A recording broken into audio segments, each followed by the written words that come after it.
साहब अस्सलाम वालेकुम वरहमतुल्लाहि वबरकातुहू। उम्मीद करती हूँ आप तमाम खैरियत से होंगे। इस प्रोग्राम में आपकी मुलाकात करवाने जा रही हूँ डॉक्टर साहब से। डॉक्टर मिर्ज़ा इख्तियार बेग साहब सिंध को रिप्रेजेंट करते हैं, मेंबर पार्लियामेंट भी हैं, MNA मेंबर नेशनल असम्बली के हमारे मेंबर भी हैं, पाकिस्तान पीपल्स पार्टी को रिप्रेजेंट करते हैं, सिंध की रिप्रेजेंटेशन है और सिंध के लिहाज से हमारे कंसर्न्स भी बहुत सारे हैं। एंड ऑफ कोर्स हमारे जो प्रेसिडेंट हैं इस वक्त वो भी सिंध से ही हैं, प्रेसिडेंट ऑफ पाकिस्तान जनाब जरदारी साहब। जनाब डॉक्टर मिर्ज़ा इख्तियार बेग साहब, हम आपको खुश आमदीद कहते हैं। अस्सलाम वालेकुम सर। डॉक्टर साहब, आप सिंध को रिप्रेजेंट करते हैं। सिंध की ऑफ कोर्स बहुत सारी रिजर्वेशन है, आपसे उनके बारे में हम बातचीत करेंगे। एक सवाल जो मेरे दिमाग में है, और बिकॉज आप इकोनॉमिस्ट भी हैं, आपका तिजारत के साथ ताल्लुक़ भी है, चैम्बर ऑफ कॉमर्स के आप फॉर्मर प्रेसिडेंट भी हैं, थोड़ी सी मुझे पाकिस्तान की इकोनॉमिक सिचुएशन बताइएगा since this government came into being. देखिए, पाकिस्तानी इकोनॉमी जो है वो बड़े क्राइसिस में और बड़े चैलेंजेस उनको फेस करना पड़ रहे थे, लेकिन अभी हालिया जो हुकूमत है उसमें कदर बेहतर परफॉर्मेंस हुई है। हमारे रिजर्व्स भी बढ़े हैं। जो स्टेट बैंक के रिजर्व्स हैं वो 9 बिलियन तक पहुंच गए हैं और कमर्शियल बैंकों के 5 बिलियन तक हो गए। टोटल 14 बिलियन रिजर्व्स हो गए।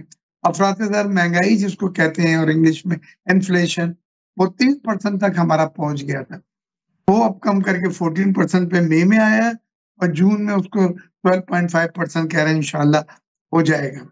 पेट्रोलियम की प्राइसेस की कीमतें मई में 2 बार कम हुई हैं।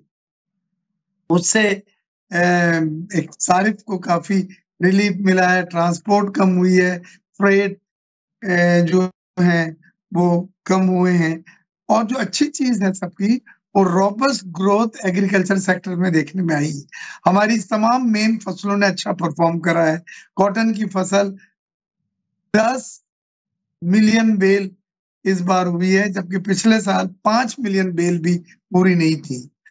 तो कॉटन अब हमें इम्पोर्ट करने की ज़रूरत है, बल्कि हम अपनी जो रिक्वायरमेंट है उसमें मोर और लेस हम खुद कफ़ील हैं।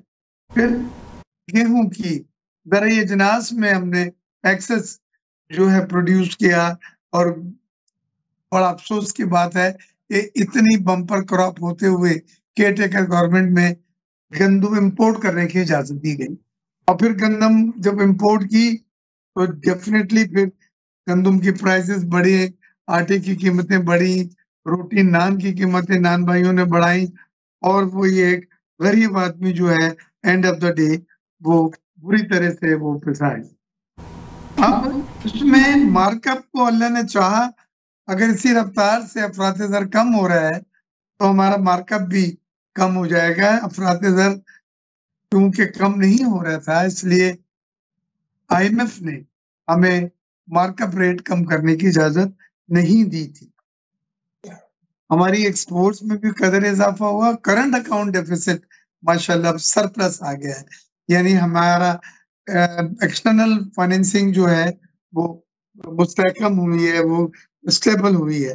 तो ये तमाम चीज़ें ऐसी हैं कि जिन पे आप ये कह सकते हैं कि हमारी इकोनॉमिक इंडिकेटर इन एरियाज़ के अच्छे हुए। लेकिन जहाँ माइनस और कंसर्न है, वो सर्कुलर डेट हमारा बहुत बढ़ गया है, 5,500 अरब और उसकी वजह बिजली और गैस के सेक्टर्स में चोरी है, गुंडाबाज़ी है, रिकवरीज़ प्रॉपर नहीं है, जिसकी वजह से तवानाई का सेक्टर जो है, वो पूरी तरह से चैलेंजेस का शिकार है और सर्कुलर डेट इस हद पे पहुँच गया है रिकॉर्ड, पहले कभी नहीं था, 5,500 अरब, वो बढ़ता जा रहा है और ये वो सेक्टर है जो अल्लाह ना करे मैं सही कहूँ कि अगर हमारे फाइनेंशियल कोलैप्स कभी होता है, तो वो हमारा तवानाई का सेक्टर, हमारी एनर्जी का सेक्टर जो है, वो ज़िम्मेदार होगा उसका। क्योंकि सर अभी आपने बड़ी तफसील से बताया कि 14 बिलियन तक हमारे रिज़र्व्स पहुँचे हैं। ये रिज़र्व्स जेन्युइन हैं या ये वो हैं जो हमारी गवर्नमेंट के मुख्तलिफ लेवल्स पे, चीफ मिनिस्टर भी हैं हमारे, जो वज़ीर आज़म साहब भी हैं, चीफ अवामी स्टाफ भी हैं, ये तमाम के तमाम निकल के अरब ममालिक से इन्वेस्टमेंट और पैसे की दरख्वास्त करते हैं। तो क्या ये रिजर्व उसकी वजह से इंक्रीज हुए हैं या किस ग्राउंड पे ये रिजर्व इंक्रीज हुए हैं? हमने सॉफ्ट डिपॉजिट लिए हैं, चीन से भी सॉफ्ट डिपॉजिट लिए हैं, और वो सॉफ्ट डिपॉजिट आईएमएफ के कहने पे हमें लेने पड़े थे, और वो रोल ओवर अब तक वो ममालिक कर रहे हैं। रोल ओवर के माने हैं कि जब उनकी ड्यू डेट आती है मैच्योरिटी की, तो अदायगी के बजाय वो मजीद 1 साल 2 साल के लिए रिन्यू हो जाते हैं। तो ये बड़ी आम सी बात है। ये सॉफ्ट डिपॉजिट दोस्त ममालिक से लिए जाते हैं। जब आपके अपने रिजर्व लेवल नीचे आ जाता है तो ये उसमें दिखा के आपके रिजर्व्स का लेवल ऊपर लाया जाता है। लेकिन हमारे, अगर आपने रिजर्व चाहती हैं सही मानों में बढ़े, तो वो एक्सपोर्ट से बढ़ेंगे। हमारे रिजर्व्स अगर आप चाहती हैं सही बढ़े, तो वो रेमिटेंसेस से जो आप लोग बेचते हैं उससे बढ़ेंगे, एफडीआई से बढ़ेंगे, फॉरेन डायरेक्ट इन्वेस्टमेंट, जो मुल्क में आजकल नहीं आ रहा है। लॉ एंड ऑर्डर की सिचुएशन है, पॉलिटिकल इंस्टेबिलिटी है, मार्कअप ज्यादा है, ग्लोबल रिसेशन है, वगैरह वगैरह। तो ये सब चीजें जो हैं, ये रिजर्व्स आपके बढ़ाती हैं। और हमारे लिए अगर आप नेचुरल, असली जिसको आप कहते हैं रिजर्व्स में इजाफा करना चाहते हैं, तो वो एक्सपोर्ट, रेमिटेंसेस, एफडीआई है। अगर इसमें पूरा नहीं होता तो फिर हमें कर्जे लेना पड़ता है डोनर्स एजेंसी से, दोस्त ममालिक से, जो हमें पाकिस्तान ने पिछले तो ये है कि कर्जे ले लेके ही पूरा कर रहे हैं, क्योंकि अब जो आपका बजट भी आने वाला है, मैं बजट में देख रही थी कि टैक्सेस बढ़ाने के बारे में कहा जा रहा है। आप क्या समझते हैं कि अगर आप सिंध को ही अगर आप देखते हैं, और सिंध में तो पीपल्स पार्टी की ये कर्जे से हुकूमत है, और बल्कि मैं पहले गंदम की बात आपसे करना चाहती हूँ। अभी आपने कहा कि इट इज़ वेरी सैड कि PDM 1 के दौर में, अभी भी PDM 2 ही चल रही है, PDM 1 के दौर में गंदम को इम्पोर्ट किया गया था। और हालांकि पाकिस्तान का पंजाब गंदम न सिर्फ ये कि अपनी पैदा कर सकता है, एक्सपोर्ट भी कर सकते हैं। किसान को मराहत हासिल नहीं, किसान आपके रो रहे हैं। और क्या वजह थी कि PDM 1 में गंदम को इम्पोर्ट किया गया था, और वो भी खस्ता और बुरे हाल की गंदम को एक्सपोर्ट किया गया था, जिसकी वजह से प्राइस भी बढ़ी और आपका अपना किसान जो है वो बहुत पिस गया? जी, मैं क्योंकि हाउस का मेंबर हूँ पार्लियामेंट का, कौमी असम्बली में भी हमने ये सवाल उठाया था, और जो कमेटी बनाई गई थी इसको प्रोब करने की, उसने जो रिपोर्ट दी है उसमें बाकायदा उन्होंने कहा था कि ये गलत एस्टिमेट्स बताए गए, ये गलत डिसीजन था इंपोर्ट करने का गंदम का बाहर से, क्योंकि हमारी अपनी गंदम के जो स्टॉक्स थे वो वाफिर थे, वो सरप्लस थे, तो उसकी कोई जरूरत नहीं थी। लेकिन किसान जो है वो हर तरफ से पिटता है बेचारा। उसके जब लोग को पता था नवंबर में कि हमारे पास इतनी गंदम होगी कि उस सड़कों पे हम उसके ढेर लगे होंगे, तो उन्होंने फिर भी उसको इजाजत दी कि वो इंपोर्ट करें केयर टेकर गवर्नमेंट में। और उसके बाद वो लोग जिन्होंने इंपोर्ट किया, जब उनके नाम सामने आए, तो यकीनन उसमें आया कि मिली भगत थी, इसमें एक दूसरे के मफादात देखे गए, और मुल्क का ज़र मुबादला तो 1-2 बिलियन गया, लेकिन साथ साथ आपने जो गंदम मंगाई, वो गंदम उस वक्त भी सही हालत में नहीं थी, कंडीशन में, और बाद में तो वो ह्यूमन कंजम्पशन के लिए फिट ही नहीं थी। तो हर तरफ से हमारे मुल्क का नुकसान हुआ है। बहुत शुक्रिया सर। मेरा सवाल जो आपके साथ था ना कि PDM 1 जब बनी थी तो तब ज़ाहिर है पीपल्स पार्टी ने भी, मुस्लिम लीग नून ने, JUI ने, आपकी MQM ने, इन तमाम ने पोजीशंस ली थी और मिल के काम किया था। PDM 2 में तो चलिए जी उन्होंने कहा है कि हम सपोर्ट करते हैं, मगर उन्होंने पोजीशंस ली नहीं। मगर PDM 1 में अगर उस स्कैंडल को देखा जाए तो उस वक्त के जो प्राइम मिनिस्टर थे वो रिस्पॉन्सिबल हैं, आपके मोहसिन नकवी साहब रिस्पॉन्सिबल हैं। आज PDM2 में गो के पीपल्स पार्टी ने कोई पोजीशंस नहीं ली, मगर वो फैसिलिटेट कर रहे हैं टू रन द गवर्नमेंट।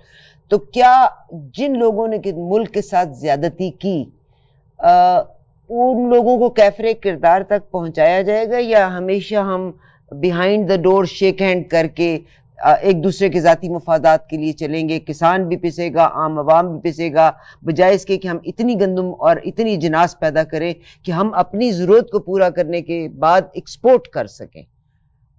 उस पर कोई काम ही नहीं कर रहा।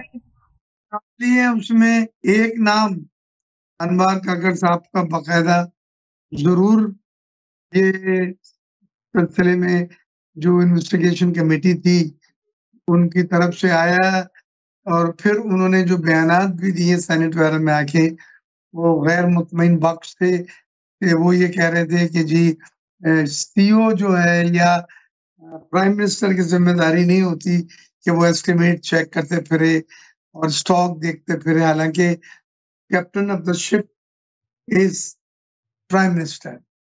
तो उसके एम्बिट में कोई भी चीज होगी, डायरेक्टली इनडायरेक्टली जिम्मेदारी जो है वो प्राइम मिनिस्टर के ऊपर आती है, उस जहाज का कप्तान होता है।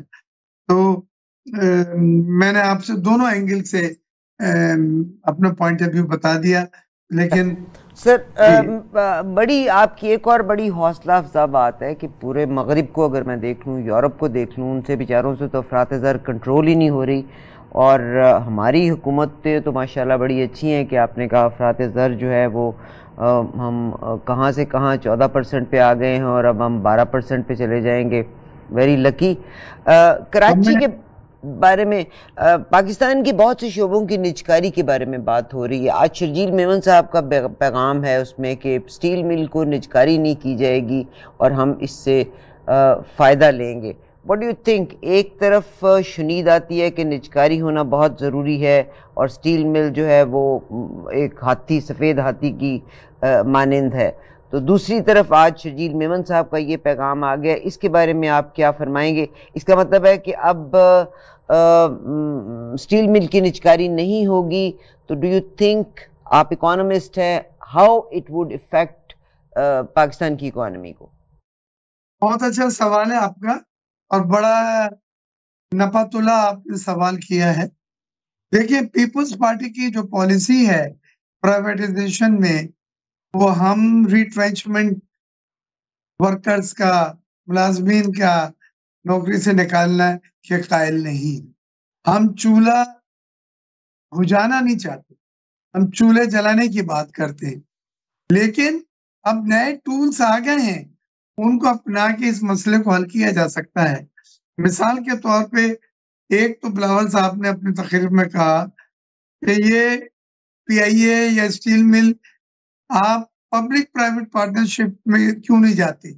सिंध में बेहतरीन मॉडल है पब्लिक प्राइवेट पार्टनरशिप का, बहुत सारे प्रोजेक्ट में मोटरवेज हैं, एंग्रो के कोल के प्रोजेक्ट हैं, थरकोल के, और बहुत कामयाब।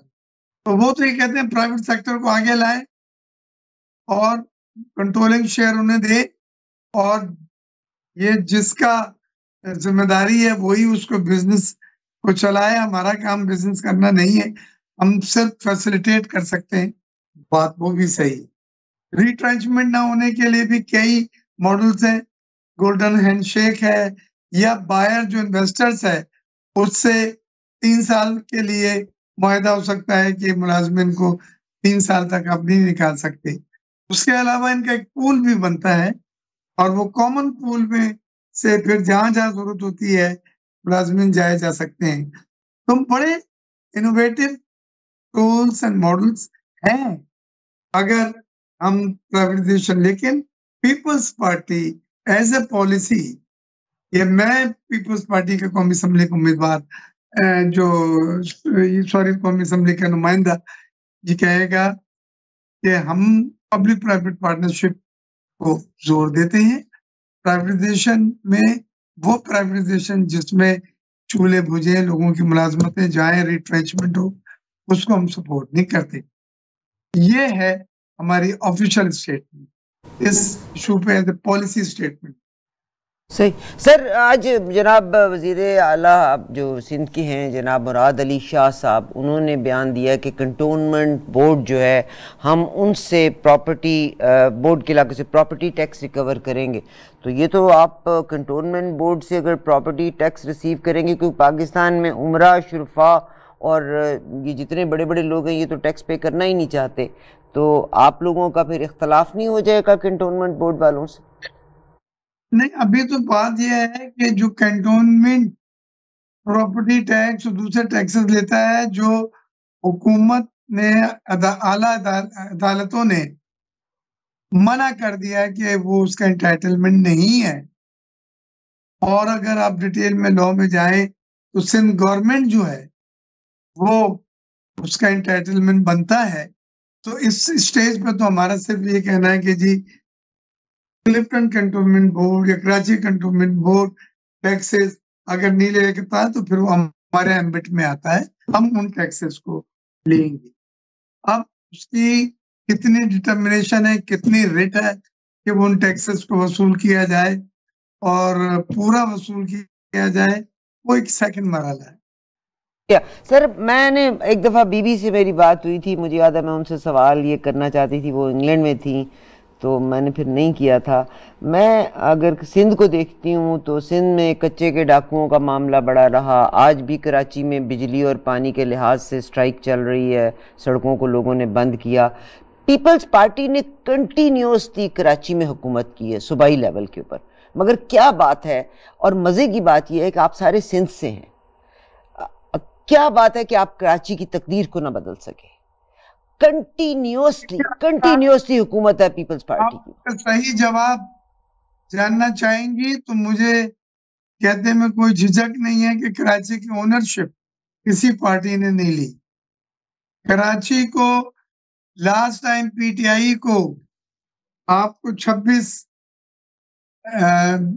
16 एमएनएस और शायद 31 एनपीएस की सीटें गोद में डाल दी, और वो प्राइम मिनिस्टर एक रात कराची आके नहीं ठहरा, क्योंकि मुशर्रफ बीवी ने कहा था कि समंदर के किनारे आपने कभी नहीं सोना, वो आपका आखिरी दिन होगा हुकूमत का। वो 3 साल का अरसा निकाल दें, मगर अगर आप पूरा अरसा देखते हैं 3 दफा पीपल्स पार्टी का इक़्तिदार रहा, और कराची में तो कंटिन्यूसली पीपल्स पार्टी रही। जनाब मुराद अली शाह तो कंटिन्यूसली वजीर आला सिंध के रहे। देखिए, इस बार मेयर कराची का आया है और हमने ओपनिंग पे बिलावल साहब ने एक बड़ा अंडरटेकिंग, एक बहुत बड़ा वादा करा है कि मैं आपको दिखाऊंगा कराची की हालत 3 साल बाद, 5 साल के बाद, कि कराची वो कहां से हम कहां लेके गए। ये इनॉग्रल स्पीच का हिस्सा है, ये कोई जुबानी बात नहीं है। तो हम सब लोग, हमें कराची से अब वोट मिला है, हम ऐवान में आए हैं, कराची का वोट मिलता रहा, सिंध आपके पास ही रहा हमेशा। जी, तो हमारे पास ये कर्ज है कराची का और हम उतारेंगे। हम कराची के वासी हैं, यहीं पैदा हुए हैं, यहीं मरना है हमने। ये नेचुरल अलायंस हमारा है कराची के साथ। और बाकी जगहों पे जैसे पीटीआई वगैरह लेके सीटें चले गए थे, उसके बाद उन्होंने कभी पलटा नहीं, और फिर लोगों ने अल्लाह करे ये बदकिस्मती पाकिस्तान की ख़त्म हो कि पहले आप, शुक्र है कि अभी PDM-1 ने भी जो किया, आपने गंदम का स्कैंडल आप ही ने बता दिया कि क्या हुआ। हालांकि पीपल्स पार्टी मुस्लिम लीग दोनों मिल के हुकूमत कर रही थी, और PDM-2 में भी अब जो चल रहा है वो आपको भी पता है, मुझे भी पता है। मगर वो PTI तो अब माइनस है, मगर आप फिक्र नहीं करें, आपको डराने के लिए PTI को भी थोड़ा रिलैक्सेशन अब मिलने जा रही है। बदकिस्मती ये पाकिस्तान की है। आप MNA हैं, आप क्या समझते हैं ये इलेक्शन ऑनेस्ट थे? आप के काकड़ साहब ने एक मेंबर पार्लियामेंट को ये कहा भी था कि ज़्यादा मुंह लगने की ज़रूरत नहीं है, फॉर्म 47, 45 मुझे पता है तुम कैसे मेंबर पार्लियामेंट बने हो। तो आपका क्या ख्याल है कि ये नहीं कह रहा है कि पूरे पाकिस्तान में कहीं इरेगुलरिटीज नहीं हुई होंगी, इतना बड़ा मुल्क है, 24 करोड़ के अवाम है हमारे, लेकिन ये जैसे कहा जा रहा है कि सर पूरे पूरे पंजाब में जितवा दिए या फिर तो मैंने इलेक्शन फॉर्म लड़ा है। 45 47 आपके सामने ही है, रिजल्ट्स कुछ और हैं जो प्रोवाइड किए गए थे वो कुछ, हालांकि मैं तो लाइन पीटने वाली इलेक्शन बात। जो है सिंध हाई कोर्ट में और दूसरी अदालतों में कायम किए गए हैं, और वो जजेस जो हैं, करंट जो मौजूदा जजेस हैं, वो ट्रिब्यूनल का हिस्सा है, और ट्रिब्यूनल में सब ने अपनी अपनी पिटीशन दायर करी हुई है, और उसकी अब हियरिंग शुरू होने वाली है। मतलब 1-2 की को हो आगे चुकी है। हमने चलने नहीं देना, बस सियासतदानों ने अपने ही भंबल भूसे में डाले रखना है, दैट्स व्हाट इट इज।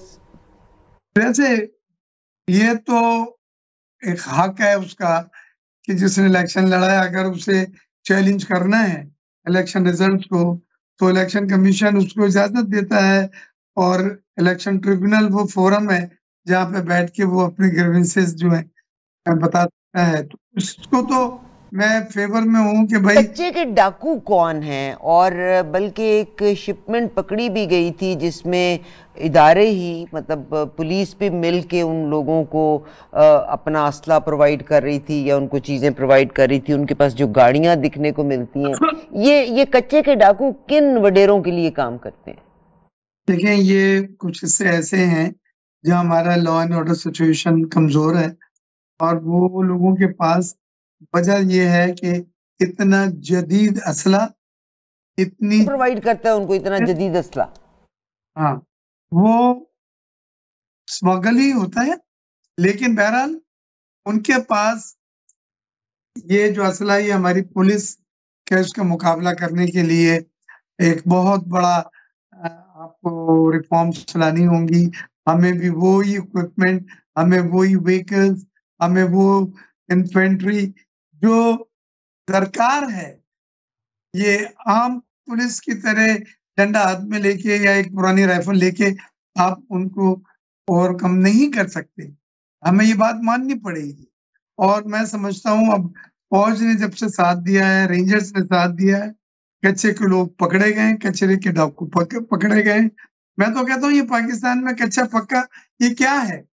अगर किसी जगह पे ऐसी चीजें नहीं है तो अनुमान कि सूरत हाल नाकाम रहे हैं आप उसको वो सूरत हाल फराहम करने के लिए जो कानूनी तौर पे एक मुल्क में हो। इसका मतलब है कि सिंध की आज तक की जितनी हुकूमतें रही वो नाकाम रही ना, कि आपकी प्रेजेंस में कच्चे के डाकू भी बन गए, और आपके कोई ऐसे रिफॉर्म्स, आप continuously you are ruling Sindh, मगर आप कोई ऐसे रिफॉर्म्स भी ना ला सके कि आपकी पुलिस के पास भी उस तरह का असला होता जो डाकुओं के पास था। आप तो सिक्योरिटी ना दे सके, जब अवाम को सिक्योरिटी ना दे सके तो what is your success story?